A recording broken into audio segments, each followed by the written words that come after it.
Goddamn, Bobby Boucher. Today we're gonna learn how to polish a black Porsche. So right now the car has been washed and dried, and that's all. And we're gonna go through the steps on how to polish the paint according to Mr. Chad. Howdy. So first step is to take the badge off the hood so we can get all that Takes crap. 2 8mm little nuts. 2 8mm nuts. Great. And we're doing this also because there was a clear bra previously on the car, and we gotta remove that. You can see all the swirling from previous washes on the hood here. It's pretty bad, but I think we can get a lot of it out. Of course. Things that we can't get out, previous owner, a lot of rock chips on the car, so they went to fill some of these chips in, like here, and they kind of just like splooged on the paint. They didn't really fill in the damage, they just kind of mounded over it. Yep. So to properly remove that, you'd have to wet sand it, but this car, I'm not gonna worry about that. It's kind of like my beater daily, so I don't mind that it's not perfect. So to keep in mind, this car actually has 120,000 miles on it. So that being said, the paint isn't actually that bad. I'm gonna try to bring it back to somewhat of its original shine. So this paint is actually not a metallic paint. This is just black, right? So the salt black has metallic flakes in it, so it's a little bit easier to polish and get looking better. But because this doesn't, it might be a little bit more of a challenge. And this is also one of Chad's cars. This is a Porsche Boxster Spider, but the paint on this is pretty much perfect.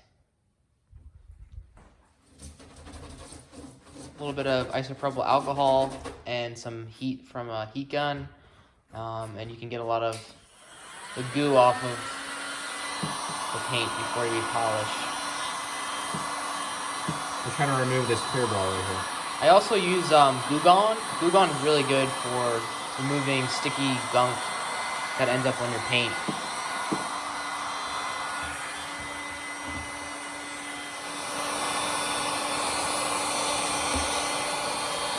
A little bit of heat, gently do it. Try not to let your nails scratch the paint. Oh, the paint underneath that looks really nice.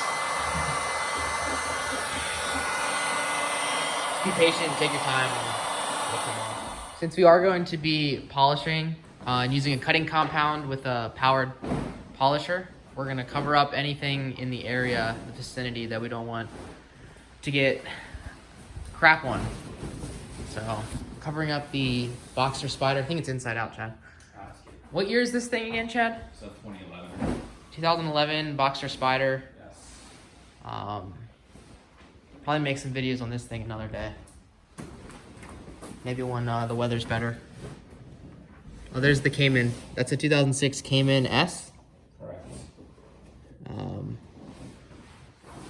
So we got the whole squad here. So we're just gonna clay hood. Get any? You can hear that scratchiness. So when you drive your car, certain particles can get caught in the clear coat, and they don't come out when you wash because they're kind of embedded. You can hear that. It almost sounds like a sandpaper. When you start to feel it becoming smooth, that means that it's pulling out all those little particles that get caught in your clear coat. We also pulled out the headlights just so we don't have to tape them off when we start to polish, because we don't want to get anything on those. One thing to note when you clay bar is you will get some micro scratches in the paint because by nature it's aggressive in pulling out the particles, but all that'll come out when we polish. So we're gonna hit the whole hood. We might hit the whole car, and then another important thing is to always use lubricant. So Chad here has some lubricant, and the reason for that is you don't want the clay to actually grab the clear coat and pull it up away from the paint. You want the clay bar to slide across it and pull the particles out of the clear. So we're gonna hit most of these body panels and then come back with step 2. Wow. I guess we got ready well. That's cool. So we finished clay barring. We had to go over it twice because there was so much crap in the paint. And now Chad put on a iron remover. Yeah, really we should have like washed the car first and then iron removed it.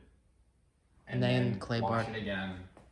And then you bring it in, dry it off, and then clay bar it, and then isopropyl IPA it, and then you can start polishing. But just because it has some new iron remover, I just figured I'd use it. It seems like it's worked. It's fine. So after clay barring, you actually notice a lot more marring and scratches on the paint, and this is because the clay bar actually puts a little bit of imperfections in the clear coat. The next step is polishing, correct? Yep. So we're going to do a cutting compound and a powered polisher with a pad on it. Yep.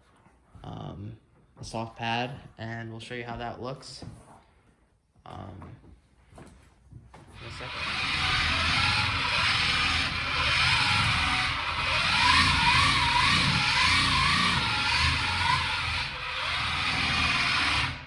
We're going to do one section at a time. What we're using here is McGuire's Ultra Cut Compound, a dual action cordless polisher with a cutting pad. That's about it.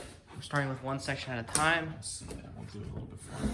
We're going to use some tape to show you the before and after the polishing. Yeah, the first step is just to use your Ultra Cut and work it into the paint with a dual action polisher.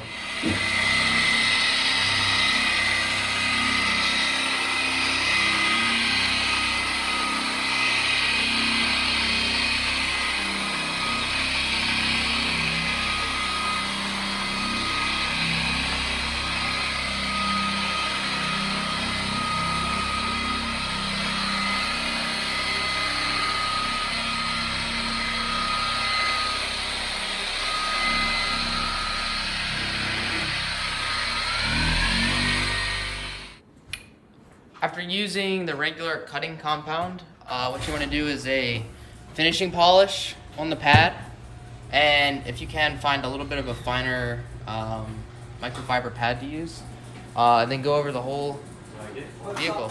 So on the left side of the car, we started with an Ultra Cut McGuire's, 105 with a microfiber cut Pad. and then we use it with a DA, like 5,000, 6,000 RPMs. Did that, it left some scratches in it naturally. So then we came back with an Ultra Finish 205 McGuire's with a Ultra Finish pad, microfiber pad, which is on the machine right now. So we started with this one. Yeah. It's kind of a softer, heavier cutting, then went to this one. Yeah, I mean, so you can see on here how like this is a red foam versus a black foam. So this black foam is it's thicker than this one, so you have more give with this. This is a shorter foam, so it's gonna be more like pad on paint, so you can really like get rid of some scratches. There's less give. Versus something like this has like a 1 inch. So between each polish, we wiped the paint or the polish off with IPA, microfiber, and then we still found that there was like some micro scratches, kind of like very hazy, not really hazy, just like super fine scratches. I don't even use the word scratches, but you can notice it. So then we followed it up with like a very soft foam pad with some final finish product that I had laying around. So it's the finest cutting stuff. Right. So what kind of polisher is that? This is a dual action. This is a 3-inch. Oh, it is dual action. Yeah, and then you can see here, we solved one problem by getting rid of all the scratches, but we unveiled 124,000 miles of rock chips. So, honestly, it doesn't look as bad on video, but. So I don't know, Can we yeah, we can. Let me Here, I'll help you out. Maybe you can get it. Go for it. Oh, that looks. That makes it look even worse. There you go. That's how you polish flex. Oh no, dude. Oh no. Did you scratch it up? What happened? No, it's just from the. Oh, that's fine. That'll literally polish right out. All right. One other thing to note. Pinstripe on your Why do we do this? We want to protect our windshield. Yeah. You do some paper. You don't have to, but it'll help you clean up. So Right. that's because all that polished powder gets everywhere. And then you'll see 3 years later that you still have polished powder everywhere, unless you really. So what do we call this? A semi-win? It's a semi-win. I mean, if there weren't any rock chips, it would look amazing. Great. That's just a fact. This is why you should clear brawl your shit, like from day Right one. from the factory. Yeah. Because if you don't, then this is what you're gonna Yeah. Or wrap, you know. It's like cheaper to wrap. Your car Like- looks different and it's fully protected. like a color wrap. Yeah, why I not? would do like an oak green metallic in this. Right? It Have you takes- seen the new it one? exists The now.